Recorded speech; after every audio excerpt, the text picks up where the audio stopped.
Hello, everybody, and welcome to a little quickie, an emergency pod. Bo Wulf, Zach Berman for the PHLY Eagles podcast. Zach raises his eyebrows at the mention of a quickie. We are here to discuss the Eagles' release of Avonte Maddox, as reported first by Adam Schefter. Zach, we discussed this on the show today, the possibility that this might be coming. We sort of guessed that they might have a conversation about a restructuring. Maybe Maddox would want more money than they were willing to offer. They would let him test the market. They would be open to a return. It sort of seems like that is what has transpired here with a contract that was like definitely not going to be carried over to the full year because of where he stands at the moment. Yes, well said. I mean, the Eagles love Avonte Maddox. We've documented that over the years. He was a player in that 2018 draft that they had targeted. They gave him an extension. He's like a favorite within the locker room in the front office. He's played 13 regular season games the past 2 years. Like you said, that was a big cap number. He would have been due 9.8 next year. And the Eagles, depending on whether it's a June 1st designation or a post June 1st designation or just I'm sorry, he would have counted for 9.7 next year. They'll save nearly $2 million in cap space. If it's post June 1st, they would save even more because it'll be split over 2 years. We'll see how the bookkeeping is on this, but we expected a move based on what that cap number was. I don't think this is reflective of what they think of him as a player. I think they would take him back at a decent price, but given the injury history, he's hard to rely upon at this point. And Howie Roseman said last week they didn't do a good enough job bringing in slot cornerbacks last year. They tried Zach McPherson as a backup during training camp. McPherson got hurt. They cross-trained James Bradbury. That did not work out. They signed Bradley Roby during the season. So we expected this to be a position they were going to look at, and this really just accelerates that search for a slot. Yeah. Now we talked this when they signed Maddox to the extension that they had signed Jordan Mailata and Dallas Goedert and Josh Sweat, and it was like the storytelling of what a great draft that was. We're keeping all these core pieces together, and it never looked like the Maddox deal was one in which they were getting a really team friendly deal. Like they were paying at the top of the nickel market for a guy who had been really good when healthy, but had struggled to stay healthy. And you look back at like even the beginning of his career. I know the last couple of years he's been healthy, but in the beginning of his career, he misses 3 games, he misses 4 games, he misses 6 games, and then in 2021 he plays 16 of 17 games. But the last 2 seasons, as you said, he's missed a lot of time. He missed 7 games a year ago and 13 games last year. He is an undersized player. They love him in the locker room. Boy, do the players on the team love him. And he is a versatile player who brings a lot to the table when he's healthy. But they cannot afford to pay a 28-year-old who has real trouble staying in the field at the rate that they were paying him. Yeah, you're right. And I mean, I imagine he expected this.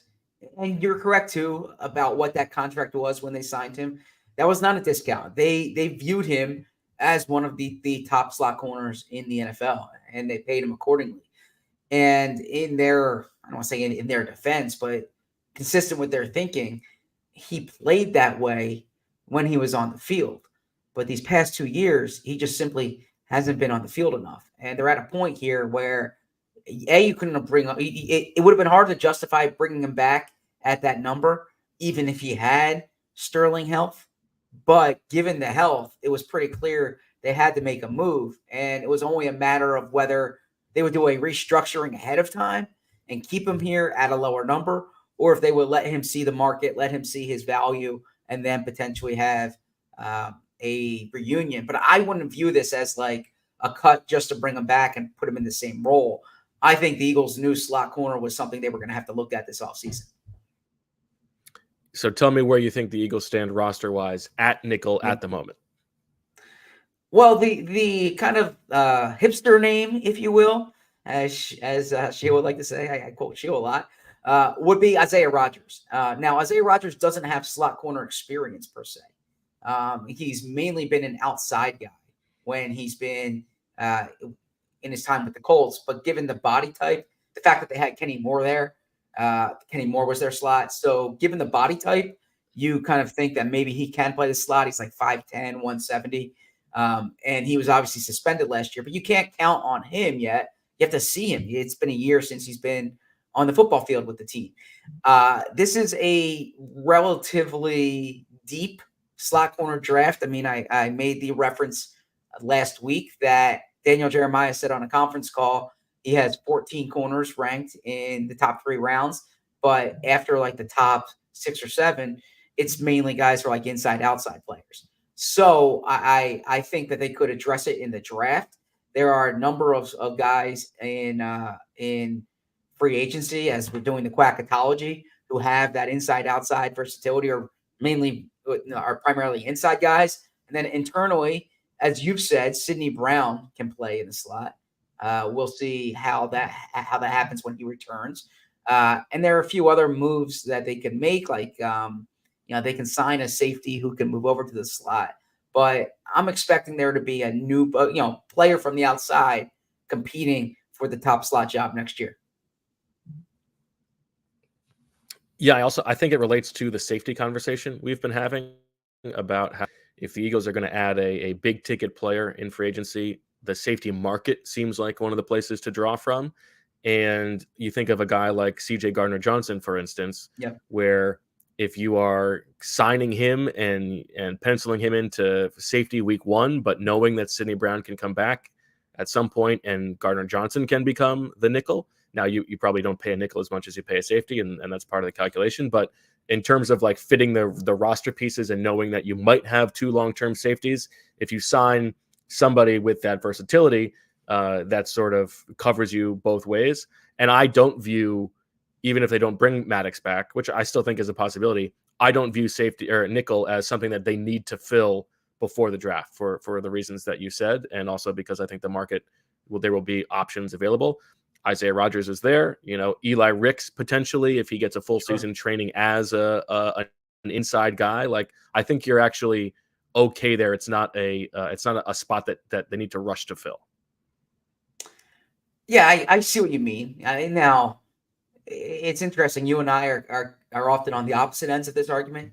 You don't like to wait for the draft typically to fill a position.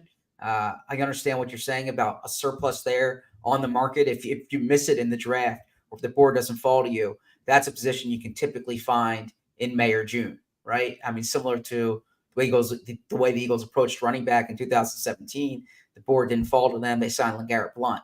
You can typically find slot corners anytime during the summer. But it is an important position. And I think last year demonstrated that if you're not adequately prepared there, it's not as if you can just say, all right, we're going to take this corner and put him inside. The Eagles tried that. And in preseason pods or off-season pods in our former show, we identified slot cornerback as a position where they didn't have the depth that they needed. And that came to fruition during the season. So I'm okay not forcing the issue during the next month, but they need to be adequately prepared come training camp. They can't just say, all right, let's take this hodgepodge of outside guys and cross-train them, because you don't know how that's going to look. Like James Bradbury is an example of how you can't just take an outside guy and put him in the slot. It's in a certain respect, it's a different skill set, it's a different body type. You need to be confident that you have that position solidified. All right, Zach, I'm having some audio issues here, so let's close this bad boy out. I got one more question for you, just on the looking back at Avonte Maddox's career. Let's say this is it with the Eagles. He does not come back. What will be your lasting Avonte Maddox memory? My lasting Avonte Maddox memory from like a coverage perspective, like from covering him, I had fun writing a story about Avonte Maddox and Dallas Goedert living together back during 2019. But just as a player, he was all over the place. I mean, I remember vividly how scary it was when he was on the turf in Green Bay. I hate to make that the lasting memory, but you don't cover many games where someone gets taken off in a stretcher, right? Or in a gurney rather. So that was scary to see. But Avonte Maddox was just always a pleasure to talk to, full of energy. He's a guy who I think the reason why he's popular in the locker room is he brings a lot of juice. But yeah, I would say probably the personal interactions, and then just watching him all over the field. And I would also say his rookie year when he played some safety in a pinch, and he looked good there. Yeah, I would say my early Avonte Maddox memory is remember the beginning of his season, his rookie season, when he was involved. I think it was the game at the Giants when he was telling me the story. I wrote my post game thing about how they had shaved his eyebrows in the lead up, like as the rookie hazing thing, and he was just making fun of the way that he looked. But he's always been a great guy to talk to, and one of those like locker room glue guys. But at some point the value of that outpaces the quality on the play, on the field rather. So last thing, Zach, super chat from Vince. Give us the top slot corner on the team in the draft and in free agency. On the team, I guess you would say Isaiah Rodgers at this point. In the draft, with your boy Sandra still, is that the book? Yeah, Sandra still is like your slot only type. So if you're looking for that slot only, he's a player who I really like. Really productive at Michigan. If you're looking for someone real versatile, Fran Duffy's got Cooper DeJean is someone who is said to be able to play the outside, the slot, and even safety, right? So he fits that profile of you just draft a good D back and you can find a spot for him. You hear the Missouri cornerback, Rake Straw Jr. is someone who might be able to play inside, outside. So those are a few that jump to mind. And then free agency, I mean, I'll defer to you. You have the top 100. There's slot only guys like Kenny Moore, but there's other guys who have inside outside versatility.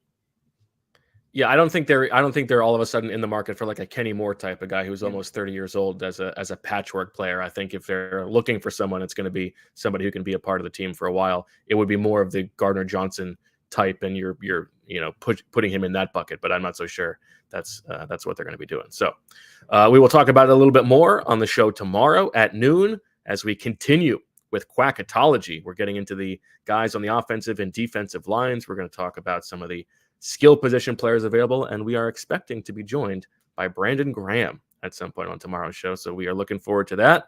That'll do it for this Avonte Maddox emergency pod. For Zach and Julia and all of us at PHLY, we thank you for sticking with us, checking us out. What a good quickie. 13 minutes, not so bad. That'll do it for this episode. We'll talk to you tomorrow, and as always, we love you. We all silly like the mayor.